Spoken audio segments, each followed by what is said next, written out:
Jesus said, kingdom suffereth violence, and violence take it by force.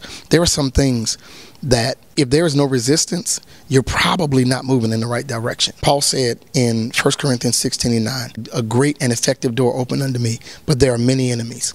The enemies were around the door.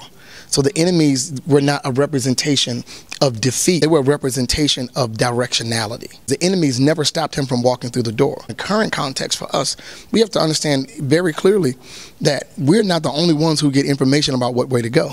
The enemy also, he's kind of eavesdropping on what God is telling us. And we have to be intuitive enough to know that sometimes the place of the struggle is the place where we're supposed to be going. David found out how powerful the anointing on his life was when he faced Goliath. He would never have understood how potent the oil on him was unless he faced something that was bigger than him. And in the same way, we as Christians, we can't be afraid of a fight. In 2 Corinthians, it says, we don't wrestle against flesh and blood, which denotes a fight. Now, you may not want to call it a fight, but it's at least a struggle. It's the whole concept of we have this benign existence. Because I love God, there's no struggle, there's no stress. It's counterintuitive to the word. Jesus said, if you're going to follow me, take up your cross and follow me. And I think the church has to be made aware that we're called to fight, but we also are called to victory.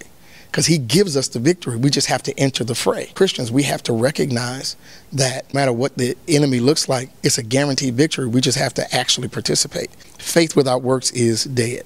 So believing it alone is not enough. There has to be corresponding agreement in action to make things happen. Even though this is a place of worship and God's temple and so forth, this is still a business, correct? Indeed. Okay. A lot of churches are getting shut down nowadays. I'm sure you've seen all over the newspaper. So what are some things, a businessman and as a pastor, that you recognize that you had to change or enhance in order for your church to continue to grow and thrive? If you continue doing things the way they've always been done, generally you're going to get the same result that they got. We are gifted with information. So we'd be crazy to continue in a format that we know is counterproductive to a current dynamic. It's one of the things that precipitated us changing the name of our church from just Greater Bethlehem Temple, which my father named. He's still alive, but the Lord told me we need to change the name of the church to the Tabernacle, which is the house of God, the place where God lives. I'm trying to eradicate everything my father did because he gave me a great foundation. But I said in order for us to become who we're supposed to become, we need to rebrand, honestly, who we are. So we changed the name of the church to the Tabernacle at Greater Bethlehem Temple. So paying homage to who we used to be, but also representing the fact that we've become something different altogether. And as a businessman, I understand that we have to be compliant with the IRS. We have to make sure that we're turning in all of our paperwork. Our hiring and our firing is appropriate. You got to have a board of trustees. All of these things that, we can't run the church with a single person making all of the decisions when the government has the right to come in. If you're doing that, they have the right to come in and say, hey, we can take this from you.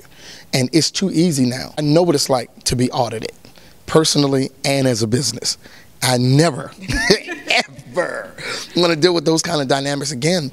And that audit changed my thinking. It made me go, okay, we need to make sure that we're dotting every I, crossing every T. But also, it made me reach out to a church community to find out what they were doing to make sure, because there may be some information they have that I require in order for us to be successful. I'm not afraid to learn, and I'm certainly not afraid to change. Anything that's not changing or evolving is already dead. I think the church has to take on that mentality as well. Can you tell the world where they can find and connect with you at? If you want to connect with me via social media, I'm on Facebook, I'm on Instagram, I am on Twitter, all at Pastor J. Nelson. Booking information, bookjasonnelson@gmail.com. Thank you so much for coming on my show today. I see nothing but great things for you, and I truly appreciate your time today. You guys check out the wonderful, the stellar, the phenomenal Pastor Jason Nelson. I'm Kat Harvey. Till next time, success, nothing less.